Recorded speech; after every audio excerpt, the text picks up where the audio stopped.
Military strikes are raining down across the Middle East, but they're producing a counterintuitive result. These attacks aren't weakening Iran. They're providing the regime with the exact political and strategic leverage it needs to grow stronger. This follows a predictable pattern known as the escalation trap. It's a four-stage roadmap that explains how a localized air campaign can spiral into a permanent shift in the global balance of power. For years, the prevailing strategy in Washington has treated Iran as a collapsing paper tiger, a regime so close to the edge that one final push would cause it to fold. By treating that optimistic narrative as a fact, the United States has walked directly into the first stage of a long-term strategic deadlock. This satellite view shows the walled industrial complex at Natanz. On the surface, the U.S. air campaign has been a technical success, leveling massive facilities like these with high-precision strikes. But look closer at these tunnel portals carved into the mountain rock. The industrial centers above ground are essentially shells. The actual enriched uranium is stored in fortified arsenals deep beneath the solid stone, well beyond the reach of conventional aircraft.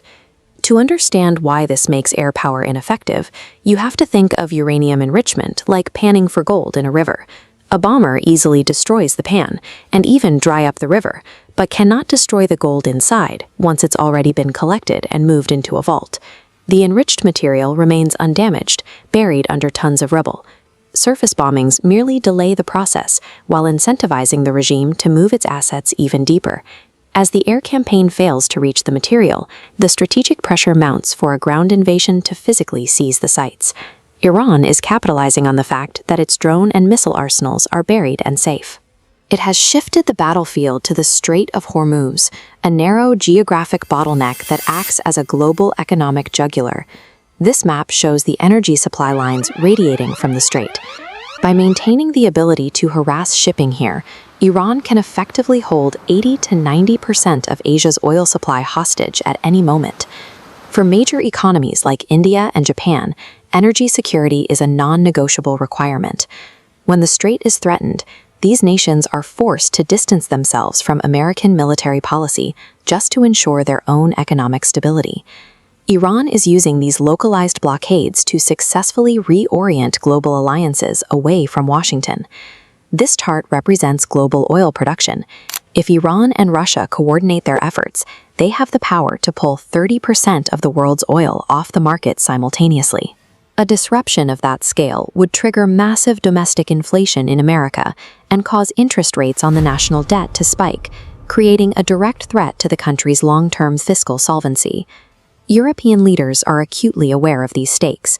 Concerned about their own domestic economies, many traditional allies are now refusing to back any American-led transition into a ground war.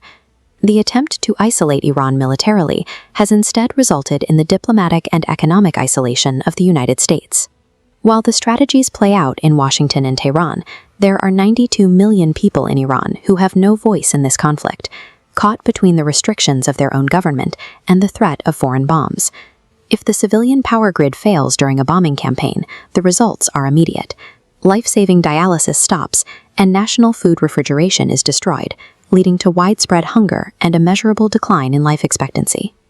Rhetoric from U.S. leadership, specifically threats of ending a civilization, is having a devastating effect on the internal politics of the country.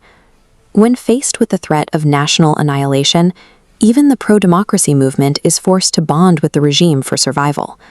The threat from the outside is effectively guaranteeing internal support for a nuclear deterrent. America is left with two grueling paths: commit to a massive, years-long ground operation to secure the enrichment sites, or accept that Iran will emerge as a nuclear-armed center of global power. To understand what comes next, you have to look past the political posturing and the various 10-point peace proposals released to the media. In this conflict, the rhetoric is just noise. The only reliable indicator of the future is the physical movement of ground forces toward the Iranian coast.